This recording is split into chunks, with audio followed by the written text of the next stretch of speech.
ধন্যবাদ জানাতে চাই যে খুব সাহসী একটা বিষয় আপনারা চয়েস করেছেন। গণতান্ত্রিক রাষ্ট্রে বৈচিত্র্যের মধ্যে ঐক্য, বিরোধ সুরাহার পথ। আমি খুব মোটা দাগে অল্পক্ষণে বলে আমার বক্তব্য শেষ করব। পতিত পলায়নকৃত ফ্যাসিস্ট শেখ হাসিনা তার ন্যারেটিভটা কী ছিল? সে এতদিন ওয়েস্টার্ন ওয়ার্ল্ডকে এবং ভারতসহ সবাইকে বুঝিয়েছে যে আমি যদি যতক্ষণ থাকব ততক্ষণ বাংলাদেশে মুক্তিযুদ্ধ থাকবে, ততক্ষণ বাংলাদেশে সব ধর্মের মানুষের অধিকার থাকবে। আমি যখনই থাকব না তখন মুক্তিযুদ্ধ থাকবে না, আমি যখন থাকব না তখন এখানে সাম্প্রদায়িক দাঙ্গা হবে, হানাহানি হবে। এবং এই বৈশিষ্ট্যগুলো দিয়েই সে এই দীর্ঘদিন যে 15 বছর ভারতের সহায়তা নিয়ে, ভারতকে সব কিছু দান করে, তার ভাষাতেই আমি যা দিয়েছি ভারত জীবনে ভুলবে না, ভারত ভোলেনি, তাকে ভোলেনি, তাকে রেখেছে। এবং তাকে একজন পলায়নকৃত পতিত স্বৈরাচারকে, ফ্যাসিস্টকে শুধু রাখেনি, বিভিন্ন বিশ্বে বিভিন্ন জায়গায় বক্তৃতা দেওয়ার সুযোগ করে দিচ্ছে অনলাইনে। আজকেও বোধহয় ইংল্যান্ডে না, যুক্তরাজ্যে, আজকে যুক্তরাজ্যে আমি গতকাল দেখলাম যে এত নির্লজ্জ এই পুরাতন, সবচেয়ে অন্যতম পুরাতন এই রাজনৈতিক দলটি, যাদের নেতৃত্বে মুক্তিযুদ্ধ হয়েছে, এটা অস্বীকার করার কোনো উপায় নেই।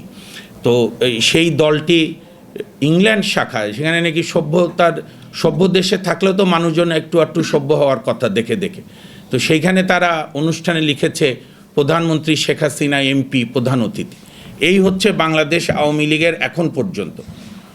সেরকম একটা পরিস্থিতিতে আমাদেরকে খুবই সচেতনভাবে আমরা যেন ভুলেও আবেগে আওয়ামী লীগের ফাঁদা পাতে পা না দিই। আমার খুব কানে একটা কথা খুব বাজে, যখন মাঝে মাঝে আমি শুনি আমাদের অনেক বন্ধুর কাছ থেকে, হ্যাঁ 90% মানুষের দেশ, মুসলমান দেশে মুসলমান কথা বলবে না। অবশ্যই বলবে, এর সঙ্গে 90% যুক্ত করার কি আছে? এখানে যে 1% যে ধর্মের মানুষ, তারও কথা বলার অধিকার থাকবে। কাজে আমাদের এই বেসিক মৌলিক জায়গাগুলোতে আমাদেরকে ঐক্যমত থাকতে হবে, দ্বিমত থাকবেই। আমি তো বলি যে 5ই আগস্টে এবং জুলাই বিপ্লবের দুইটি বার্তা বাংলাদেশের রাজনৈতিক ক্লাসকে দিয়েছে এই জুলাই গণঅভ্যুত্থান। একটি হচ্ছে আওয়ামী লীগ 14 দল এবং জাতীয় পার্টির একাংশকে, যে তোমরা যত শক্তিশালী হও, যত ক্ষমতাবান হও, জনগণের জাগরণ বা বাংলাদেশের মালিক যারা, তাদের জাগরণ হলে তোমাদের ক্ষমতা তক্তে তাউসের মতো উড়ে যায়।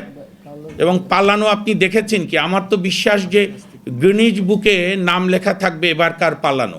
প্রধানমন্ত্রী পলায়ন, মন্ত্রিসভা পলায়ন, 300 এমপি পলায়ন, বাংলাদেশের প্রধান বিচারপতি সহ আপিল বিভাগের বিচারপতি, ইভেন হাইকোর্টেরও অনেক বিচারপতির পলায়ন, অ্যাটর্নি জেনারেল পলায়ন, বিভিন্ন থানা কমিটি, উপজেলা কমিটি, বুদ্ধিজীবী, সাংবাদিক, ব্যাংকের এমডি, আমলা, এমনকি 5ই আগস্টে পবিত্র জোহরের নামাজ পড়ার সময় বাইতুল মুকাররমে মুসল্লিরা খতিবকে খুঁজে পায় না যে নামাজের ইমামতি করবে কে, খতিব পর্যন্ত পালিয়েছে।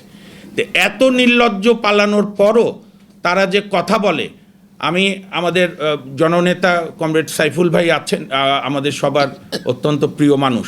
আমাদের রাজনীতিবিদরাও অনেক সময় অনেক কথা আমি কনফিউজড হয়ে যাই। সাইফুল ভাইয়ের কথা বলছি না, অন্যান্য দলগুলো, হ্যাঁ আওয়ামী লীগ রাজনীতি করুক, আমরা ব্যান্ড করার কে? আওয়ামী লীগ, আপনার কোনো কিছু করার দরকার নেই। আজকে যেটা এই সরকারের সবচেয়ে বড় দুর্বলতা মনে হয় আমার, সিদ্ধান্ত গ্রহণে স্থবিরতা। আপনি আওয়ামী লীগের বিচার শুরু করেন। বিচার বলতে আমি বলছি না জোর করে ধরে এনে আগেকার মতো গ্রেপ্তার করে রিমান্ডে নেন। আজকে 4 মাস হয়ে গেল, আপনি যার যেটা ভালো সেটা নেন।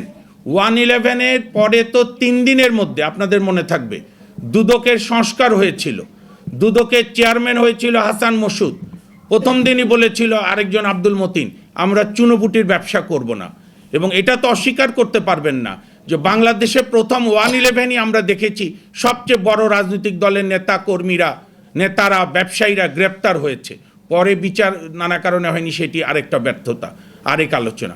আপনি আজ 4 মাস হলো দুদকের একটা চেয়ারম্যান আর 3 জন কমিশনার নিয়োগ দিতে পারলেন না। আজকে মাহবুবে ভালো বলতে পারবেন, এত সিনিয়র সাংবাদিক, আজকে কয়েক সাংবাদিকের অ্যাকাউন্টে দেখলাম 132 কোটি টাকা আছে, তার 120 কোটি টাকা তুলে নিয়েছে। আপনার তো তাকে ধরে আবার বাসায় দিয়ে আসা, এগুলো করার তো দরকার নাই। আপনি তাকে দুদক আইনে নোটিশ দেন যে ম্যাডাম আপনি কিভাবে এত টাকার মালিক হলেন। আপনি এরকম আওয়ামী লীগের জেলা উপজেলা সব পর্যায়ে নেতাদের দেন, থানা নেতাদের দেন। আপনি ঠিকমতো বিচার প্রক্রিয়া শুরু করলে লুটপাটের, অর্থ পাচারের, রাজনৈতিক প্রতিহিংসা, খুনের, হত্যার, নারী নির্যাতনের, আপনি তো আওয়ামী লীগে তো পুরা জেলা কমিটি করাই কঠিন হবে। কাজেই এই বিচারের কাজগুলো আপনার করতে হবে। ডক্টর তোফায়েল আহমেদ সাহেব থাকলে ভালো হতো। আমরা কেউই অস্থির হচ্ছি না, যারা হচ্ছেন তারা কেউ অস্থির হবেনি। কেউ রাজনৈতিক দল তো একটা তো প্রক্রিয়া আছে। আমরা দেখেন, আপনারাই লিখেছেন খুব চমৎকার করে, আমি যেন দ্বিরুক্তি করি না, যে ৭১ আমাদের স্বপ্নভঙ্গ হয়েছে, ৭১ আমার স্মৃতিতে নেয় আমরা মুক্তিযুদ্ধের প্রজন্ম, কিন্তু ৯০ আমার জীবনের প্রথম সফল আন্দোলনে শরিক হওয়া সৌভাগ্য।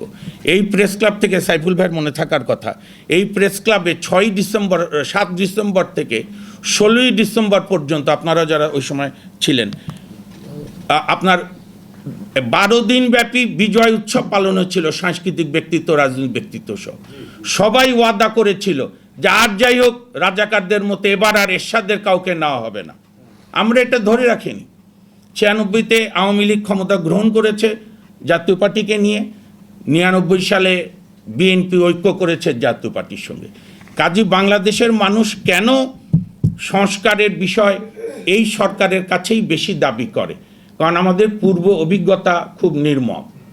আমরা ৯০-এর পরে যেটুকু সংস্কার চেয়েছিলাম, আরেকটা কথা অনেকেই বলেন না, আমরা যারা তখন সর্বদলীয় ছাত্র ঐক্য করেছিলাম, এখন দেখলাম মাঝে মাঝে আলোচনা করে, যদিও সর্বদলীয় ছাত্র ঐক্যের প্রায় সকল নেতাই এক দলে জয়েন করায় ওইটা তাদের জন্য সুবিধা হয়েছে, কিন্তু তখন বিভিন্ন সংগঠনে ছিল।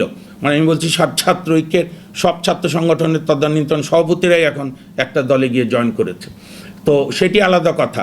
সর্বদলীয় ছাত্র ঐক্যের যে 10 দফা ছিল, যারা সাংবাদিক বন্ধুরা, আমি আমার ভাই মাহবুব ভাইকে অনুরোধ করব যে এগুলো মাঝে মাঝে রিপোর্ট বের করান, যে সেই দিন যদি পরবর্তী সরকার ৩ জোটের রূপরেখা এবং ছাত্র ঐক্যের 10 দফার 25% পালন করত, তাহলেও আমাদের আজকে এই দুরবস্থা হতো না।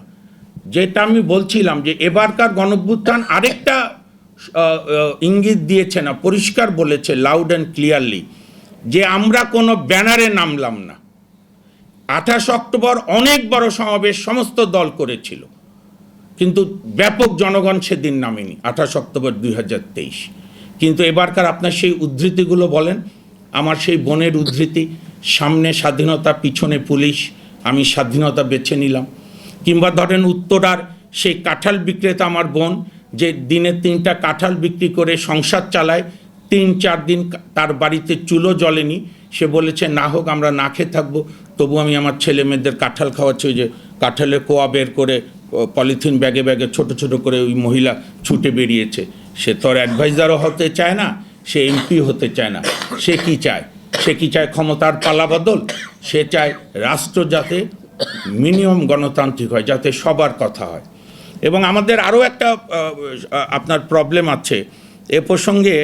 আমি আপনার বিখ্যাত ভারতের দলিত নেতা বাবা সাহেব ভীমরাও আম্বেদকরের একটা উদ্ধৃতি দিতে চাই।